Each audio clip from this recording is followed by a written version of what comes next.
Hello बच्चों, नवोदय विद्यालय प्रवेश परीक्षा कक्षा 6 जिसकी एग्जाम तिथि घोषित हो चुकी है और ये एग्जाम होने वाला है आपका 20 जनवरी 2024 को।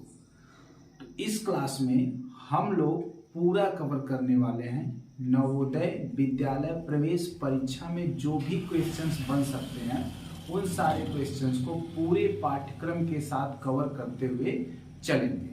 तो चलिए सबसे पहले ये देख लेते हैं कि नवोदय विद्यालय में एग्जाम का पैटर्न कैसा होता है।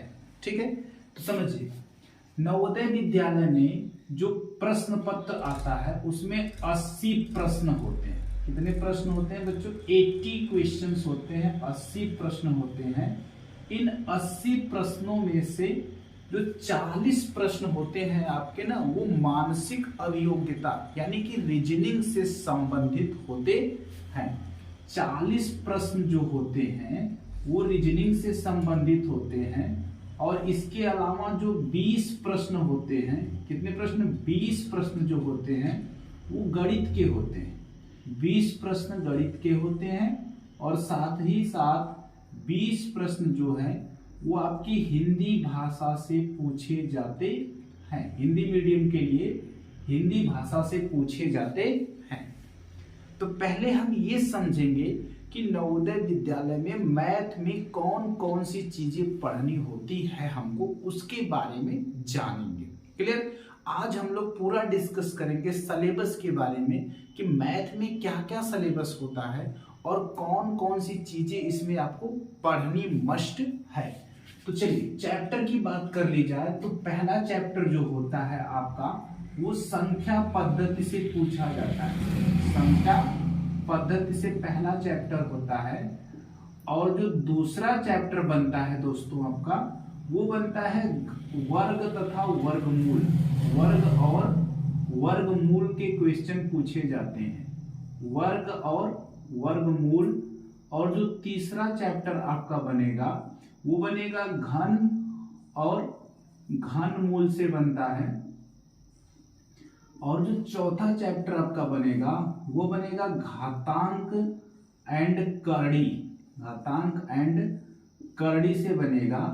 और जो पांचवा चैप्टर होता है बच्चों वो होता है सिंप्लीफिकेशन यानी सरलीकरण, जिसमें हम बॉडमास के नियम को पढ़ते हैं। सरलीकरण। और इसके बाद जो छठवां चैप्टर बनेगा आपका वो लघुत्तम समापवर्तक यानी ल स प और महत्तम समापवर्तक यानी कि म स प से बनते हैं कुछ क्वेश्चंस। जो सातवां चैप्टर आपका बनेगा, समझिएगा, संख्या पद्धति पहला चैप्टर हम लोग यहाँ पे डिस्कस कर रहे हैं। पूरा सिलेबस, कंप्लीट सिलेबस डिस्कस करेंगे। संख्या पद्धति वर्ग वर्गमूल घन घनमूल घातांक और करड़ी सरलीकरण ल स प म स प से क्वेश्चंस बनते हैं।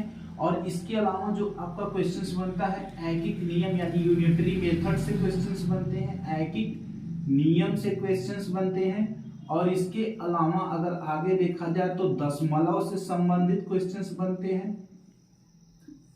और अगला चैप्टर आपका पड़ेगा दशमलव के बाद आप प्रतिशत के क्वेश्चंस यहाँ पे देखने को मिलते हैं। अच्छे खासे क्वेश्चंस देखने को मिलते हैं।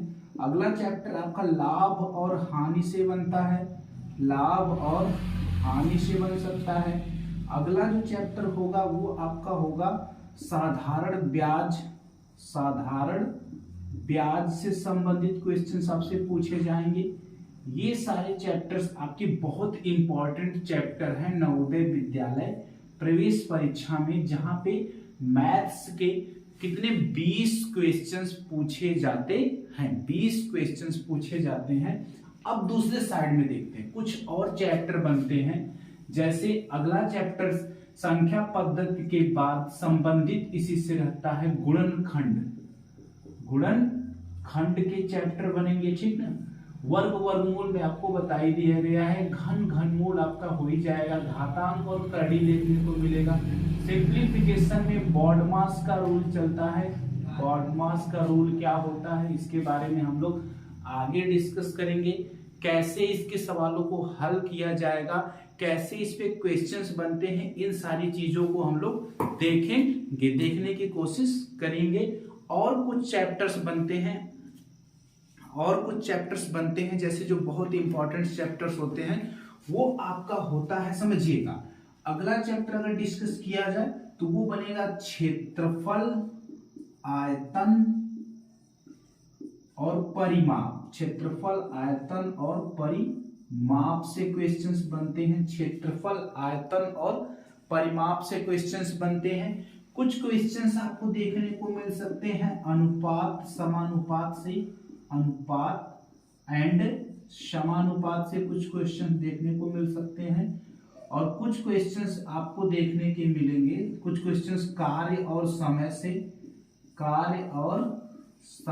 कुछ क्वेश्चंस मिलेंगे। और कुछ क्वेश्चंस आपको मिलेंगे दूरी और समय से, दूरी, चाल, समय से कुछ क्वेश्चंस बनते हुए आपको नजर आ सकते हैं।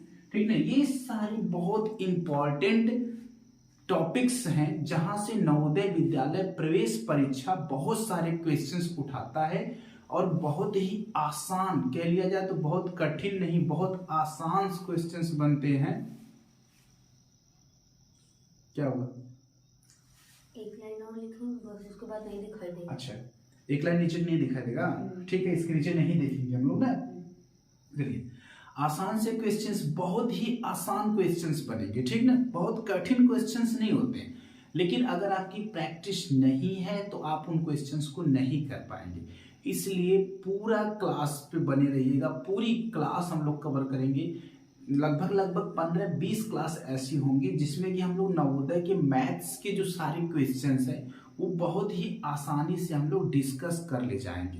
क्लियर? चलिए, अब आ जाते हैं अपने चैप्टर की तरफ, शुरुआत करेंगे। हमारा जो पहला चैप्टर है, पहला चैप्टर का नाम है संख्या पद्धति। इसके बारे में पढ़ना शुरू करते हैं। संख्या पद्धति क्या है? संख्या पद्धति को इंग्लिश में कहेंगे बच्चों नंबर सिस्टम, नंबर सिस्टम कहेंगे। क्लियर? संख्या पद्धति, आज इसी चैप्टर के बारे में पूरी बातें हमको करनी है। ठीक, चलिए, इसमें हम लोग क्या क्या पढ़ने वाले हैं इस चैप्टर में।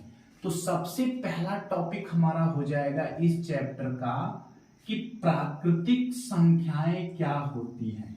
प्राकृतिक संख्याएं क्या होती हैं, पहले ये जानते हैं प्राकृतिक संख्याएं क्या है, यानी कि इसको इंग्लिश में कहेंगे नेचुरल नंबर्स। नेचुरल नंबर्स क्या होती हैं, इसके बारे में जानेंगे। क्लियर? बहुत जल्दीबाजी नहीं करनी है बच्चों, आसानी के साथ एकदम आराम से पूरा सिलेबस कवर किया जाएगा। ठीक ना?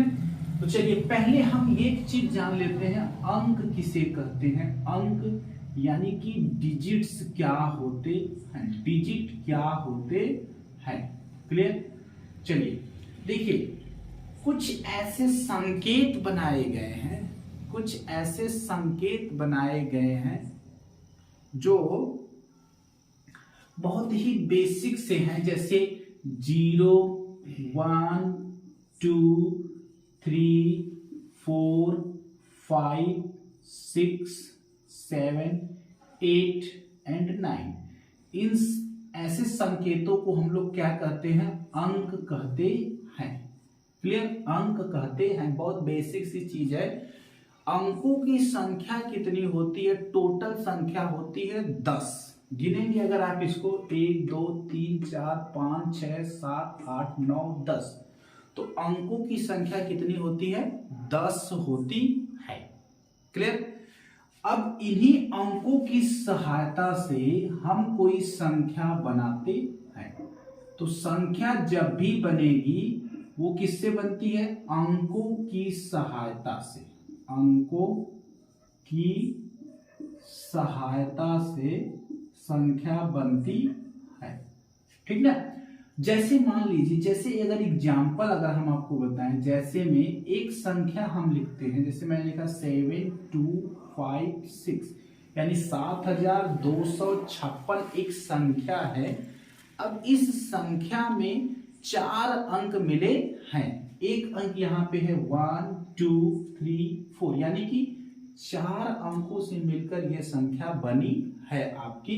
तो इसमें देखेंगे 4 अंक और ये अंक ही मिलके एक नई संख्या बनाते हैं। तो संख्या का निर्माण किससे होता है बच्चों? अंकों से होता है। और एक चीज और जान लीजिएगा, जितने भी अंक हैं वो अपने आप में खुद एक संख्या है, कंप्लीट संख्या है। चलिए अब हम लोग आगे चलेंगे। अब आ जाइए प्राकृतिक संख्याएं किसे कहते हैं। प्राकृतिक संख्या क्या होती है तो इसके बारे में समझते हैं। गिनती करने वाली संख्या, गिनती करने वाली संख्या, या फिर ऐसे कह लिया जाए गणना करने के लिए, गिनती या गणना करने के लिए प्रयुक्त संख्या, गणना करने के लिए प्रयुक्त संख्या को क्या कहते हैं? प्राकृतिक संख्या कहते हैं। आप इसको लिखते चलिएगा साथ साथ में। गणना करने में जो संख्याएं यूज की जाती हैं उनको प्रयुक्त, उन संख्याओं को क्या कहते हैं? प्राकृतिक संख्या कहते हैं। जैसे अगर देखा जाए, उदाहरण अगर एग्जाम्पल की बात कर ली जाए तो जैसे 1, 2, 3, 4, 5 डॉट डॉट करके ये अनंत तक जाता है। ये अनंत का सिंबल है, इनफाइनाइट का चिन्ह है, मतलब ये संख्या बहुत दूर तक बढ़ी। जैसे मैंने लिख दिया 7265, 12686, ऐसे आगे बढ़ते जाएंगे तो लास्ट में इसका कोई अंत नहीं है, तो इस वजह से सिंबल लग गया अनंत का। अब सवाल ये आता है कि जीरो को क्यों नहीं लिया गया? जीरो को क्यों नहीं लिया गया प्राकृतिक संख्या में? तो देखिए, जीरो का मतलब होता है कुछ भी नहीं। जीरो का मतलब होता है कुछ भी नहीं, मतलब कि अगर आप किसी चीज को गिनना चाहेंगे तो जीरो से कैसे बताएंगे कि जीरो है, मतलब कुछ भी नहीं है। तो गणना में जीरो का यूज आप नहीं करें। हाँ, जीरो को मिला के दूसरी संख्या बनेगी, जैसे 10 तो गणना में आ रही है, लेकिन केवल जीरो नहीं होगा। ठीक ना? तो अब यहाँ पे कुछ सवाल और हैं। एक सवाल बनता है कि सबसे छोटी प्राकृतिक संख्या, सबसे छोटी प्राकृतिक संख्या क्या है? तो समझिएगा, प्राकृतिक संख्या शुरू हो रही है कहां से? 1 से। तो सबसे छोटी प्राकृतिक संख्या होती है 1। कई बार एकदम आसान सा क्वेश्चन पूछ लिया जाता है कि सबसे छोटी प्राकृतिक संख्या कौन सी है, तो आंसर होता है कि सबसे छोटी प्राकृतिक संख्या आपकी 1 है। क्लियर? अब अगर यहीं पे दूसरा क्वेश्चन बनाया जाए कि सबसे बड़ी प्राकृतिक संख्या, सबसे बड़ी प्राकृतिक संख्या कौन सी है, तो ये आंसर होगा आपका, सबसे बड़ी का कोई अंत नहीं है तो इसको कहेंगे अनंत। सबसे बड़ी प्राकृतिक संख्या क्या है? अनंत है। ठीक है, ये सबसे बड़ी प्राकृतिक संख्या है, अनंत। इसका कोई फिक्स नहीं है कि कहां तक ये संख्या जा रही है। ठीक, तो सबसे बड़ी और सबसे छोटी प्राकृतिक संख्या आपको पता चल गया होगा। और प्राकृतिक संख्या यानी नेचुरल नंबर 1 2 3 4 5, 1 से स्टार्ट होकर के अनंत तक जो संख्याएं जाए उसे कहेंगे प्राकृतिक संख्या। प्राकृतिक संख्या को कैपिटल एन से लिखते हैं। कैपिटल एन बराबर लिख सकते हैं 1 2 3 4 5 डॉट डॉट करके ये कहां तक जाएगा? अनंत तक जाएगा। ये हो गया प्राकृतिक संख्या का समूह, प्राकृतिक संख्या का समूह। क्लियर ना? चलिए, प्राकृतिक संख्या अगर आप समझ लिए हैं तो अब जो दूसरा हमारा संख्या है वो है, रेड वाला मार्कर दीजिए, दूसरा जो है वो है हमारा पूर्ण संख्या। पूर्ण संख्या, पूर्ण संख्या किसे, पूर्ण संख्याएं किसे कहते हैं? इसको इंग्लिश में कहेंगे होल नंबर्स। होल नंबर्स क्या होते हैं? ठीक है, चलिए देखिएगा। तो प्राकृतिक संख्या तो आप समझ लिए हैं कि 1 2 3 4 या 1 2 3 4 अनंत तक जाए उसको प्राकृतिक संख्या कहते हैं, जीरो को छोड़कर। लेकिन अगर जीरो को मिला के गिना जाए 0 1 2 3 4 इस तरह से, तो वो प्राकृतिक नहीं, वो किसका समूह बन जाएगा? पूर्ण संख्याओं का समूह बन जाएगा। ठीक ना? शून्य से शुरू होने वाली संख्याओं को, शून्य से शुरू होकर अनंत तक की संख्याओं को, अनंत तक की संख्याओं को क्या कहते हैं? पूर्ण संख्या कहते हैं। जैसे 0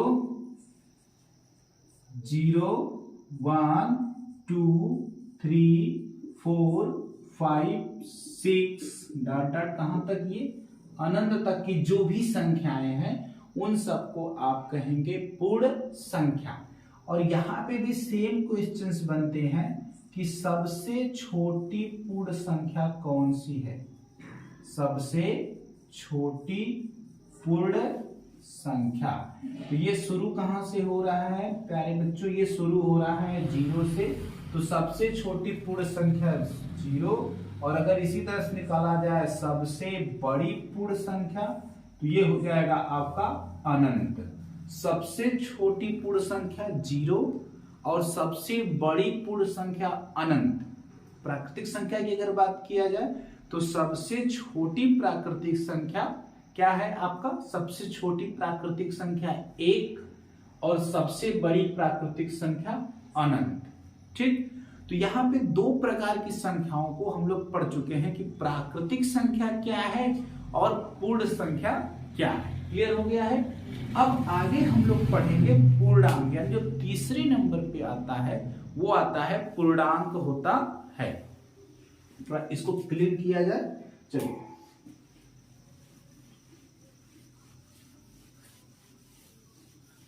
बिल्कुल बच्चों एकदम एक तरफ से इसको पढ़ते रहिएगा, पूरा कंप्लीट मैथ हम लोग पढ़ लेंगे और आसानी से सब चीजों को समझते चलेंगे। चलिए, इधर का मैं इरेज नहीं करता हूं, इधर का नहीं मिटाता हूं, इधर हम लोग कुछ पढ़ लेंगे, कुछ लिखेंगे। आप इसको लिख लीजिएगा या अभी मैं हट जाऊंगा, आप इसका स्क्रीनशॉट ले लीजिएगा। ठीक ना? तीसरे नंबर पे जो आता है पूर्णांक, पूर्णांक यानी कि इंटीजर्स। इंटीजर्स क्या होते हैं? ठीक है? देखिए, आप सभी पूर्ण संख्या को ले लीजिए, यानी 0 1 2 3 4 और माइनस यानी निगेटिव में भी जितनी संख्याएं हैं उनको भी ले लीजिए। उन सबको मिला के बनता है पूर्णांक। ठीक है? शून्य सहित, शून्य सहित धनात्मक यानी पॉजिटिव और ऋणात्मक यानी निगेटिव और ऋणात्मक यानी निगेटिव संख्याओं का जो समूह है उसको कहेंगे पूर्णांक, और इसे लिखेंगे i से। तो i बराबर, यहां मैं माइनस इनफाइनाइट लगा देता हूं ऐसे, फिर -5 -4 -3 -2 -1 0 1 2 3 4 5 डॉट डॉट डॉट अनंत तक। तो ये आपका ग्रुप बन गया पूर्णांक का। ठीक ना? यानी माइनस और प्लस, धनात्मक ऋणात्मक और जीरो सबको मिला के जो संख्या का समूह है उसको कहते हैं पूर्णांक। क्या कहते हैं? पूर्णांक। और एक चीज और देखिए, इस पूर्णांक में दो चीजें हैं। पहला तो है आपका धनात्मक पूर्णांक।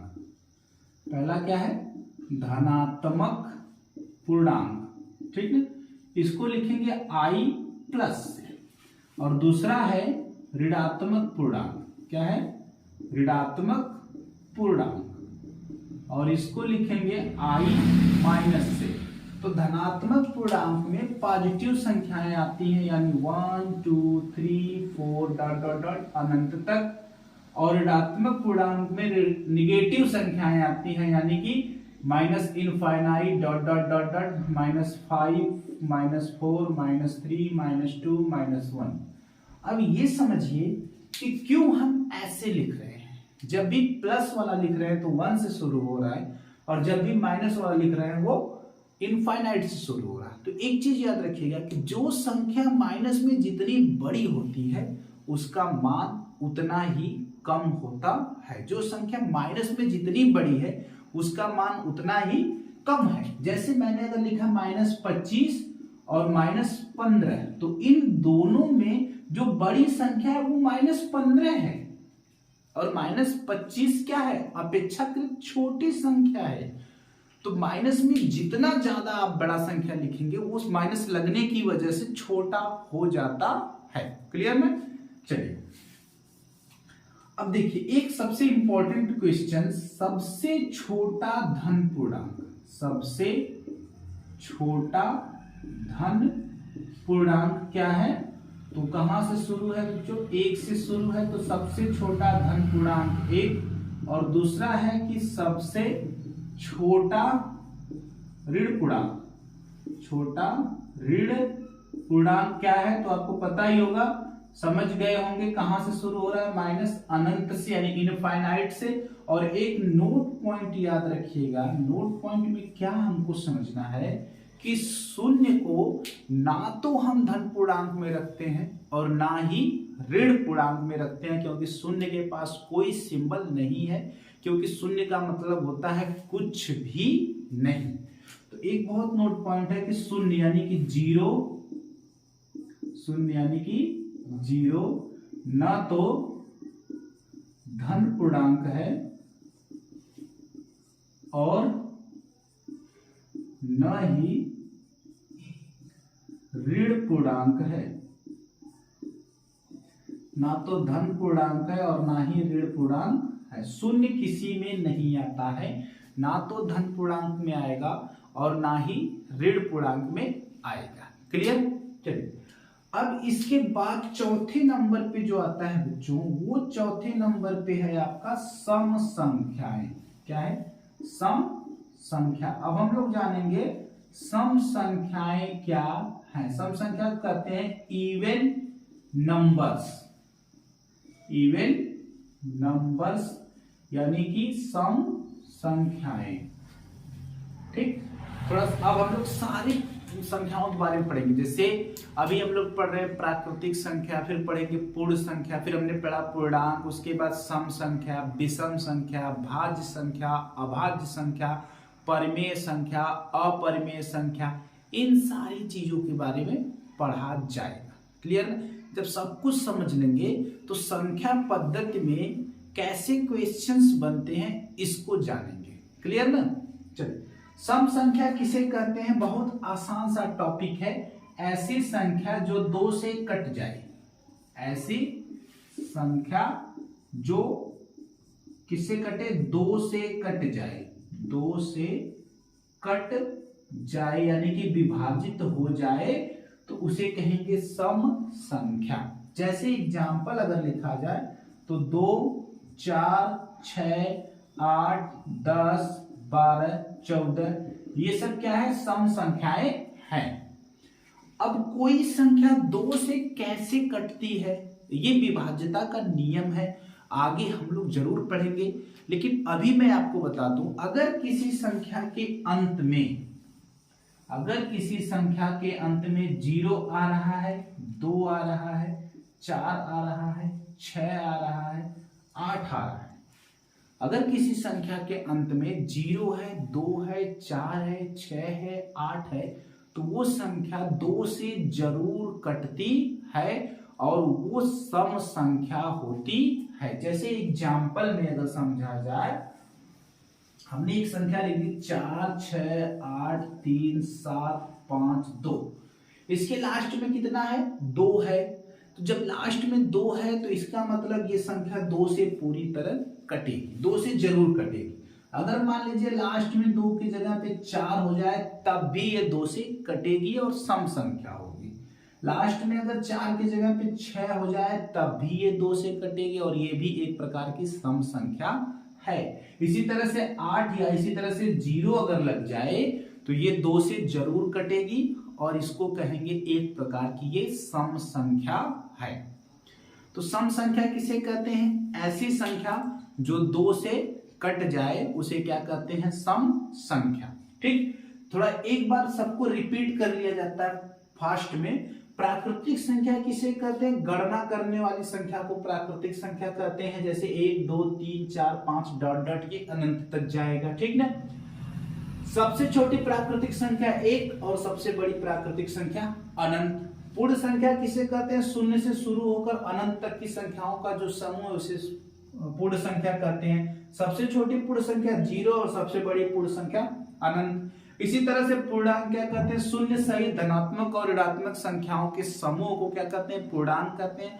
इसे आई से लिखते हैं, जैसे माइनस इनफाइनाइट से 0 सहित प्लस इनफाइनाइट तक जो भी संख्याएं आएंगी उसको पूर्णांक कहा जाता है। इसमें 2 प्रकार के पूर्णांक होते हैं, धनात्मक पूर्णांक और ऋणात्मक पूर्णांक, यानी प्लस वाली संख्याएं और माइनस वाली संख्याएं।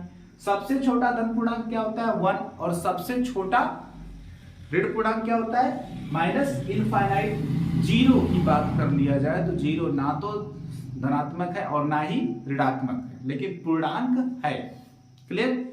इसी तरह से सम संख्या किसे कहते हैं? ऐसी संख्याएं जो 2 से कट जाती हों उसे सम संख्या कहते हैं। और आगे चलेंगे, इसको क्लियर करने के बाद हम लोग समझेंगे विषम संख्या क्या है, और उसके बाद भाज्य अभाज्य ये सारी संख्याओं के बारे में पढ़ेंगे।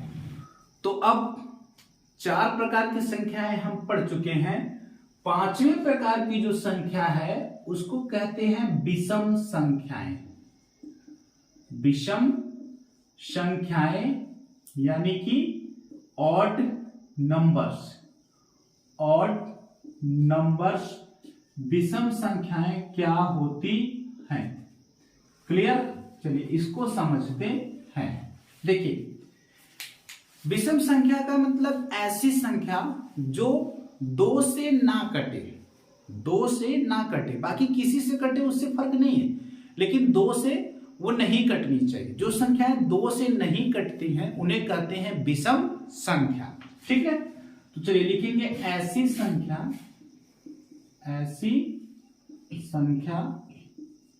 जो 2 से विभाजित न हो। ऐसी संख्या जो 2 से विभाजित न हो उसे क्या कहते हैं? विषम संख्या। जैसे अगर इसका एग्जाम्पल लिखा जाए तो 1 3 5 7 9 11 13 15 17 19 ऐसे जो भी लिखेंगे वो सब विषम संख्या है। यानी अगर किसी संख्या के लास्ट में 1 आ रहा है, 3 आ रहा है, 5 आ रहा है, 7 आ रहा है, 9 आ रहा है, तो ये संख्या 2 से नहीं कटेगी और ऐसी संख्याओं को कहेंगे विषम संख्या। जैसे एक बड़ी सी संख्या लिखते हैं, मान लीजिए एक बड़ी सी संख्या हमने लिख दिया 7280693। अब इसके लास्ट में क्या है बच्चों? इसके लास्ट में है 3। ठीक, तो जब लास्ट में 3 है तो ये 2 से विभाजित नहीं होगा, और जब 2 से विभाजित नहीं होगा तो ये किस कैटेगरी में रखा जाएगा? विषम संख्या की कैटेगरी में रखा जाता है। क्लियर? यानी कि जो संख्या 2 से कटेगी उसे सम संख्या, और जो संख्या 2 से नहीं कटेगी उसे विषम संख्या कहते हैं। क्लियर ना? अब एक इंपॉर्टेंट चीज याद रखिएगा, सबसे छोटी विषम संख्या क्या है? 1 से शुरू हो रही है, तो सबसे छोटी विषम संख्या हो गई 1। और इसी साथ एक और याद रखिएगा कि सबसे छोटी सम संख्या कौन सी? बड़े वाले की बात मत करिएगा, बड़ा वाला तो अनंत जाएगा। सबसे छोटी सम संख्या 2 से शुरू हो रही है, तो सबसे छोटी सम संख्या हो गई आपकी 2। ठीक है, यानी कि जो संख्याएं 2 से कटेगी सम संख्या, और जो संख्याएं 2 से नहीं कटेगी उसे कहेंगे विषम संख्या कहते हैं। एग्जाम्पल आपको क्लियर हो गया होगा। अगर किसी संख्या के लास्ट में 0 2 4 6 और 8 आ रहे हैं तो वो सम संख्या होगी, और अगर लास्ट में 1 3 5 7 और 9 आ रहे हैं तो वो कौन सी संख्या होगी? विषम संख्या होगी। ठीक है, चलिए आगे चलेंगे। 6वां नंबर जो आपका आएगा वो है भाज्य संख्या।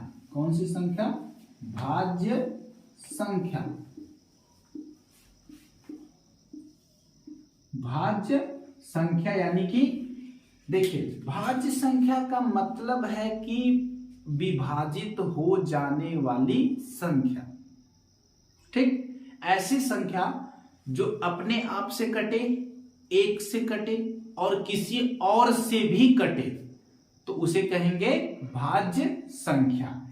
यानी कि ऐसी संख्या लिखते चलिएगा साथ में, जो एक से और स्वयं से यानी अपने आप से, स्वयं से और किसी अन्य से कटे, और किसी अन्य से कटे तो उसे कहते हैं भाज्य संख्या। जैसे अगर एग्जाम्पल की बात कर ली जाए, 4, हमने क्या लिखा 4 किससे किससे कटेगा समझिएगा। 4 को कौन कौन काट सकता है? 4 एक से कटेगा, 2 से कटेगा, 4 से कटेगा। यानी देखिए यहां पे 4 एक से कटा यानी 1 से, और 4 से कटा यानी स्वयं से या अपने आप से, और किसी अन्य यानी 2 से कटा। तो ये किस में आएगा? भाज्य संख्या में आएगा। और इसके कितने गुणनखंड हैं? 3 से कम गुणनखंड नहीं होते हैं किसी भी भाज्य संख्या के।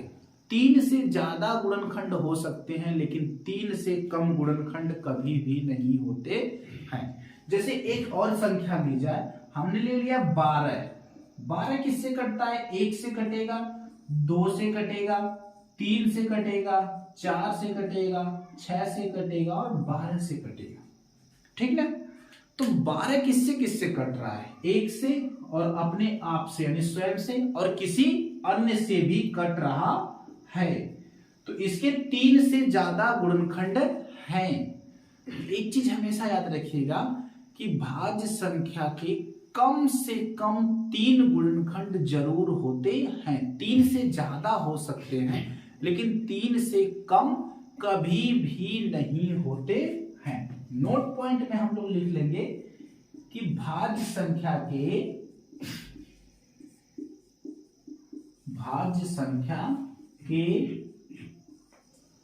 कम से कम 3 गुणनखंड होते हैं। कम से कम 3 गुणनखंड होते हैं। ये याद रखिएगा, किसी भी भाज्य संख्या के कम से कम 3 गुणनखंड होते हैं। मेरे ख्याल से आप समझ गए होंगे। अब आगे चलेंगे और देखिए 6वें के बाद 7वें नंबर पे आपका है अभाज्य संख्या। अभाज्य संख्या, अभाज्य संख्या किसे कहते हैं ये जानना है। तो समझिए, भाज्य तो अभी पढ़ लिए है ना, थोड़ा सा ट्रिक लगाइए। अगर कोई संख्या 1 से कटे और अपने आप से कटे, बाकी किसी से भी न कटे तो उसे कहेंगे अभाज्य संख्या यानी प्राइम नंबर। ठीक है? ऐसी संख्या जो केवल एक और स्वयं का मतलब अपने आप से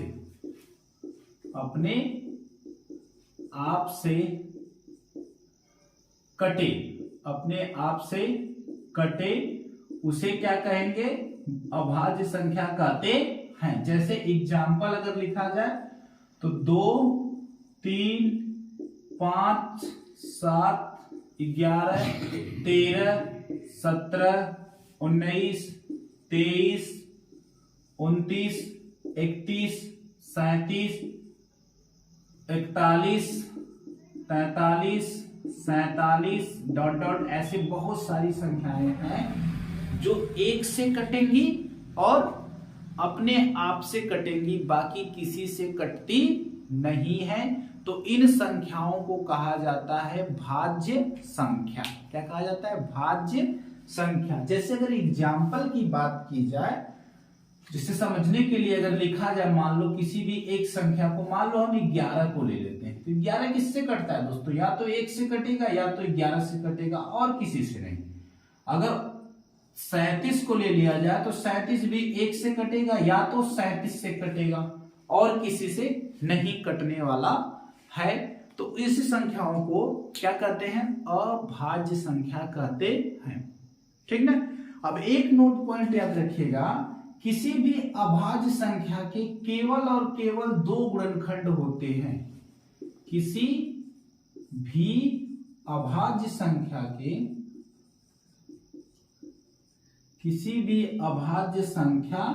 के केवल 2 गुणनखंड होते हैं। एक तो 1 होगा और एक वह संख्या होगी और कोई भी गुणनखंड नहीं होता है। किसी भी अभाज्य संख्या के केवल 2 गुणनखंड होते हैं। एक तो वह संख्या होगी और दूसरे 1 होगा, यानी कि 2 गुणनखंड से ज्यादा गुणनखंड नहीं हो सकते हैं। ठीक ना। चलिए अब इसके बाद 2 संख्याओं को हम और पढ़ लेते हैं, उसके बाद कुछ दूसरा टर्म आएगा। ठीक ना। 2 संख्याओं कौन कौन सी संख्या, बहुत साइट में पढ़ना है उसको। परिमेय संख्या यानी रेशनल नंबर और अपरिमेय संख्या इरेशनल नंबर। अपरिमेय संख्या यानी इरेशनल नंबर। देखिए बहुत आसान है। अगर किसी संख्या को p/q यानी बटा के रूप में आप लिख पाते हैं तो वो होगा परिमेय संख्या। अगर नहीं लिख पाते हैं तो वो होगा अपरिमेय संख्या। ठीक ना। जैसे मैंने लिखा 2/3 परिमेय संख्या है, 4/11 परिमेय संख्या है, 7 परिमेय संख्या है, क्योंकि 7 को 7/1 लिख सकते हैं। 0 भी परिमेय संख्या क्योंकि 0/1 लिखा जा सकता है। लेकिन अगर मैं लिख दूं 7/0 तो ये नहीं लिखा जा सकता, क्योंकि आप 0 से किसी संख्या में भाग नहीं दे सकते हैं, क्योंकि 0 का पड़ा तो होता नहीं है। 0 एकम 0, 0 दूना 2, सब में 0 आएगा। ठीक ना। तो अगर ऐसे कहीं आ रहा है तो अपरिमेय संख्या है। मान लीजिए मैंने लिखा 7 और इसके पावर ऋणात्मक करड़ी में या करड़ी में 7 कर दिया गया, तो ये भी अपरिमेय संख्या। लेकिन करड़ी में 4 परिमेय संख्या, क्योंकि जब इसको हल करेंगे तो 2 गुणे 2 आएगा, यानी कि 2 मिल जाएगा। यहां पे बहुत ज्यादा उलझना नहीं है, आपको सिर्फ और सिर्फ ये समझना है परिमेय संख्या p/q के रूप में और अपरिमेय संख्या को नहीं लिख सकते हैं। ठीक ना। अभी जो हम लोग पढ़े हैं थोड़ा सा इसका एक बार रिवीजन किया जाए। विषम संख्या का मतलब जो संख्या 2 से विभाजित नहीं होती है उसे विषम संख्या कहते हैं। भाज्य संख्या का मतलब जो संख्या 1 से कटे, अपने आप से कटे और किसी और से भी कटे तो उसे कहेंगे भाज्य संख्या। इसके 3 गुणनखंड होते हैं, कम से कम 3 से ज्यादा भी हो सकते हैं लेकिन 3 से कम होना नहीं है। ठीक है। अभाज्य संख्या यानी ऐसी संख्या जो केवल 1 से कटे और अपने आप से कटे तो उसे कहेंगे अभाज्य संख्या। इस संख्या का 2 गुणनखंड होगा, 2 से ज्यादा नहीं होगा, 2 से कम भी नहीं होगा, क्योंकि जैसे 1 है तो 1 को आप अभाज्य नहीं मानेंगे ना, तो भाज्य मानेंगे, क्योंकि 1 तो केवल 1 से कटेगा, अपने आप से कटेगा, तो 1 का गुणनखंड तो 1 ही मिला ना। कम से कम 2 गुणनखंड होने चाहिए और ज्यादा भी नहीं होना है। 2 से ज्यादा अगर गुणनखंड हो गया तो वो किसमें पहुंच जाएगा? भाज्य संख्या में पहुंच जाता है। परिमेय संख्या जिसे p/q के रूप में लिखा जाए परिमेय, और जिसे p/q के रूप में नहीं लिखा जाए उसे कहते हैं अपरिमेय संख्या कहते हैं। क्लियर? ठीक है दोस्तों, अभी एक क्लास में इतना ही हम लोग परिचय करेंगे। उसके बाद अगली क्लास में हम लोग समझेंगे कि जैसे 1 से 50 तक की सम संख्या है, विषम संख्या है, कितनी होती है, कैसे इसका योग निकलता है, ये सारे क्वेश्चंस करने की कोशिश करेंगे। चैनल पे बने रहिएगा। लर्निंग विथ राहुल चैनल का नाम है। वीडियो पसंद आया हो तो लाइक करिएगा, चैनल को सब्सक्राइब करिएगा और मिलेंगे अगले वीडियो में। तब तक के लिए नमस्कार।